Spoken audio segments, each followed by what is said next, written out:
tidak bocor dari dalam, tetapi itu diduga-duga oleh pihak-pihak di luar, sehingga kemudian itu sampai informasi. Baik, teman-teman, kita akan buka sesi tanya jawab. Khusus perkara ini, sesi 1, silakan. Seperti yang sudah sangat jelas, lengkap, dipahami. Ada 1, Mbak Satya, 2, Mas Yudi, 3, Mas Rio. Ya, silakan, Mbak Satya. Selamat malam, Pak Dirdik dan Mas Jubir. Ini mau tanya aja, kemarin yang OTT di Kuansing kan juga diketahui duluan, terus yang Langkat juga. Ini kenapa sih kalau boleh tahu, maksudnya kok beberapa kali kompak banget nih ada bocor-bocor begini. Ini gimana tanggapannya? Makasih, itu aja. Terima kasih Mbak Sasha terkait dugaan kebocoran informasi kegiatan penyelidikan tertutup KPK. Kedua, kita ke Mas Yudi yang sudah memegang mic juga. Silakan. Selamat malam Mas Budi, Pak Taufik.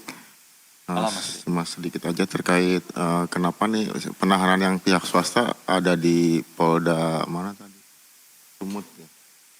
Berbeda dengan yang sebelumnya kan langsung dibawa ya. Terus kedua, untuk platina ini sebagai barter apa ya, kan itu di atas emas kalau nggak salah harganya ya. Nah itu aja, terima kasih. 2 poin ya terkait penahanan dan juga barbuk dalam bentuk logam mulia platina. Silakan Mas Rio. Ya, malam Pak Taufik, Mas Budi. 2 pertanyaan. Pertama, kemarin yang tadi juga udah disinggung sama Mas Budi. Kemarin kan yang Kuansing dari PLT Bupati sekarang tersangka korupsi. Sekarang juga PLT Bupati jadi tersangka korupsi. Ini 2 kali lah dejavu gitu kan. Ini bagaimana KPK memandang fenomena berikut. Itu pertama. Kedua, Komisi 2 DPR menanggapi yang OTT kemarin, itu dia bilang kayaknya kepala daerah perlu dinaikkan gajinya gitu kan. Karena kan ini juga kebetulan OTT-nya juga kepala daerah. Bagaimana KPK memandang usulan tersebut gitu? Apa gaji naik maka tidak ada korupsi? Makasih. Mas Bud, tambah aja. Tambah. Ya silakan Mas Mario. Ya, ini mau sedikit menambahkan saja. Pertama terkait koreksi bahwa berkaitan soal Langkat sebenarnya bukan 2 gitu loh. Itu 3. Tapi yang ketiga ini justru ketangkep ketika dia menjadi gubernur. Yaitu Samsul Arifin, 2 periode sebagai Bupati Langkat. Dan tindak pidana yang dilakukan pun berkaitan soal ada di Langkat. Jadi 3. Itu 2 periode. Samsul Arifin itu 2 kali, 1999, 2024, 2028. Nah, kemudian ini KPK mengkoreksinya itu seperti apa? Ada makhluk apa di Langkat sehingga selalu terjadi korupsi di Langkat? Begitu juga Tulung Agung. Berkamuflase. Jadi setiap yang ditinggalkan kepala daerah yang OTT pasti ngikut.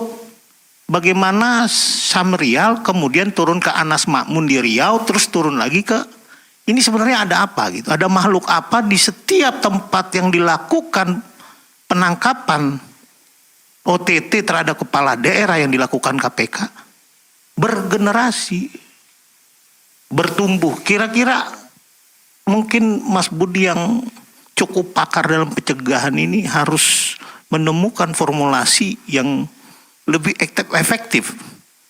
Setiap daerah itu kenapa selalu tumbuh mati 1 tumbuh 2000 pelaku korupsinya, atau memang pencegahannya menanam bibit subur di sana sehingga bertumbuh kembang yang terjadi di sana. Kemudian ini apa ada kaitan pengembangan lain terkait penerimaan lain? Informasi yang saya lakukan ada 1 orang lagi yang akan dibawa ke Gedung Merah Putih berinisial B, yang saya ketahui kalau enggak dia adalah kadis lapas, kepala lapas, atau dia ketua ormas terbesar di Langkat. Ini apa kaitannya pemanggilan sosok inisial B ini berkaitan soal Bupati Langkat? Ya itu aja dulu, makasih. Terima kasih Mas Mario. Ada 4 penanya, Pak Dirdik, Mbak Sasha, Mas Yudi, Mas Rio, dan Mas Mario. Silakan. Baik, terima kasih. Yang pertama ke Mbak Sasha dulu ya. Ini ada kenapa diketahui duluan, termasuk yang Kuansing. Jadi gini, terkait dengan kegiatan penyelidikan tertutup, memang semestinya itu kan tidak diketahui ya. Beda dengan misalkan penyelidikan yang memang terbuka, walaupun belum disampaikan ke publik, tapi karena namanya penyelidikan terbuka, artinya ada pihak-pihak yang diminta yang klarifikasi. Jadi kalau itu bocor ya mungkin bukan karena bocor. Mungkin karena orang-orang yang diminta klarifikasi itu memberikan informasi baik ke media atau apa. Terkait untuk penyelidikan tertutup memang semestinya itu tidak diketahui publik atau artinya tidak ada pihak-pihak yang dimintai oleh tim penyelidik untuk diklarifikasi. Artinya tim penyelidik langsung turun ke lapangan. Nah, ketika turun ke lapangan itulah ada mungkin indikasi-indikasi diketahui karena memang mungkin orangnya sudah pernah datang ke Langkat atau memang ada informasi-informasi yang diketahui ini orang-orang KPK. Jadi itu masih perlu dilakukan pendalaman-pendalaman lagi oleh tim KPK. Apakah nanti kita juga akan lakukan evaluasi, apakah pada saat mungkin turun ke lapangan itu tidak bersama-sama atau berkerombongan gitu, satu persatu, atau memang kita seperti apa untuk menghindari hal-hal yang mungkin tidak bocor dari dalam, tetapi itu diduga-duga oleh pihak-pihak di luar, sehingga kemudian itu sampai informasi ke pihak-pihak yang memang menjadi target kita. Jadi memang ini masih perlu pendalaman lebih lanjut untuk kenapa pihak-pihak luar itu mengetahui kemudian informasi-informasi bahwa tim akan turun ke Langkat gitu. Jadi ini bukan memang bocor dari luar, tapi memang ini dugaan-dugaan saja bahwa orang itu mungkin pun juga mengira-ngira bahwa ada tim KPK yang turun ke daerah gitu, sehingga kemudian dilakukan antisipasi, tetapi tadi karena memang ada niat yang memang sudah sudah terencana dari awal, dan ini kan bukan pemberian yang pertama ya, udah kesekian kalinya, sehingga tetap ada kejahatan itu tidak sempurna. Dari ilmu kejahatan kan selalu ada meninggalkan jejak-jejak, sehingga tim di lapangan tetap berupaya untuk melakukan penyelidikannya. Namanya penyelidikan kan kegiatan serangkaian penyelidik, ada interview, observasi, surveillance, sehingga tetap menemukan kemudian peristiwa-peristiwa yang diduga ada tertangkap tangan untuk tindak pidana korupsi. Kira-kira begitu ya, Mas Mbak Tasha. Kemudian yang kedua dari Mas Yudi, ada swasta yang tidak dibawa, itu memang karena ada kendala, ini karena kendala daerah, di daerah Mas. Ada saat tim sedang mengamankan satu pihak dari pihak swasta, kemudian melakukan pemeriksaan, kemudian tim juga mengamankan pihak-pihak lain karena waktunya tidak bersamaan, sehingga membutuhkan waktu untuk konsolidasi tim membawa ke Jakarta. Nah, pada saat waktu yang berbedaan itu, ada yang saat-saat terakhir, detik-detik terakhir ketika dibawa, ada keterbatasan tiket penerbangan, sehingga yang hanya bisa dibawa adalah PN. Karena ada keterbatasan nih di daerah untuk tiket ke Jakartanya. Kalau ke Jakarta ke Medan kayaknya tidak ada masalah tuh. Tapi dari daerah ke Jakartanya kayaknya sudah full. Ya, itu sedang dievaluasi juga kemarin dari tim untuk kemudian hal-hal kegiatan-kegiatan yang mungkin akan ada lagi di daerah dari seperti ini, itu juga jadi evaluasi nanti seperti apa. Tapi kami pastikan bahwa pelaksanaan kegiatan penahanan dan kegiatan-kegiatan penyidikan berikutnya itu tidak terhalang oleh itu. Karena kita sudah ada teknologi, kita akan lakukan video call untuk penyerahan administrasi penyidikannya. Itu tidak ada masalah terkait itu. Kemudian yang kedua dari Mas Yudi untuk BB Platinum ya. Tadi ini memang tempat diamankan oleh tim di lapangan karena memang kegiatan di TKP itu harus diamankan semua. Memang ada beberapa 55 keping tadi ya, 55 keping. Itu tertulisnya platinum. Kan biasanya kalau yang platinum gitu ya, ini tertulisnya di fisik kepingannya itu platinum gitu. Dengan berat ada variasi, ada yang 32 ons, ada yang 16 ons, jadi variasi ada dari 55 itu.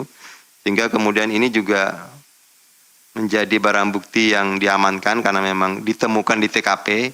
Tetapi nanti kemudian ada klarifikasi terhadap SAF, permintaan keterangan, baik itu mengenai sumbernya, asal-usulnya seperti apa, dan terkait dengan keasliannya juga kita akan minta kepada ahli, mungkin dari Antam, Pegadaian yang memang mempunyai kualifikasi untuk mengetahui barang itu asli atau tidak.